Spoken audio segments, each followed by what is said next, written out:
Hi நண்பா, இந்த ஒரு வீடியோவில் லியோவிடம் தோற்று போன கூலி திரைப்படம், அதாவது கூலி திரைப்படம் தமிழகம் மற்றும் உலகம் முழுவதும் லைஃப் டைமாக எவ்வளோ கலெக்ஷன் பண்ணியிருக்கு அப்படின்றதையும், அது மட்டும் இல்லாமல் விஜய் சார் நடிப்பில் வெளியான லியோ திரைப்படம் லைஃப் டைமாக தமிழகம் மற்றும் உலகம் முழுவதும் எவ்வளோ கலெக்ஷன் பண்ணியிருந்தது அப்படின்றதையும், இந்த இரண்டு திரைப்படத்தில் எந்த திரைப்படம் அதிகமாக கலெக்ஷன் இருந்தது அப்படின்றதையும் இந்த ஒரு வீடியோ நம்ம டீட்டெயிலாக வந்து பார்க்க போகிறோம். அதுக்கு முன்னாடி லியோ மற்றும் கூலி இந்த இரண்டு திரைப்படத்தில் உங்களுக்கு பிடித்த திரைப்படம் எது அப்படின்றத மறக்காம கமெண்ட் பண்ணுங்க.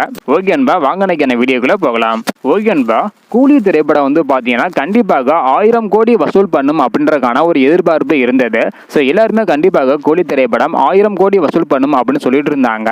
ஆனா எல்லாமே வந்து பாத்தீங்கன்னா கடைசியில தலையிலாக வந்து மாறி போனது. அதன்படி தமிழகத்துல லியோ திரைப்படம் வந்து பாத்தீங்கன்னா 230 கோடி வரை கலெக்ஷன் பண்ணியிருந்தது. ஆனா கூலி திரைப்படம் தமிழகத்துல லைஃப் டைமாக 144 கோடியே 75 லட்சம் வரையும் தான் கலெக்ஷன் பண்ணியிருந்தது. இதன் மூலம் தமிழகத்துல கூலி திரைப்படத்தை விட லியோ திரைப்படம் தான் அதிகமான கலெக்ஷன் வந்து பண்ணியிருக்குது.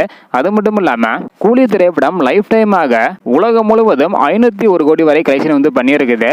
ஆனா லியோ திரைப்படம் 600 கோடிக்கு மேல கலெக்ஷன் வந்து பண்ணியிருந்தது.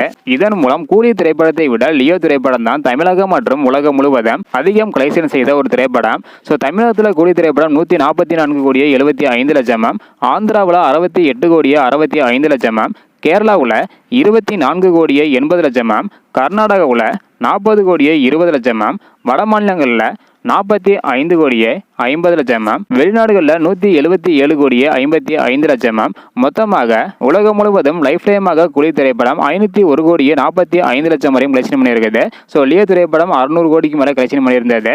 இதன் மூலம் கூலி திரைப்படத்தை விட லியோ திரைப்படம் தான் அதிகமான கலெக்ஷன் செய்த திரைப்படம். ஸோ இதை பற்றி உங்களோட கருத்து என்ன அப்படின்றத மறக்காம கமெண்ட் பண்ணுங்க. தேங்க்யூ.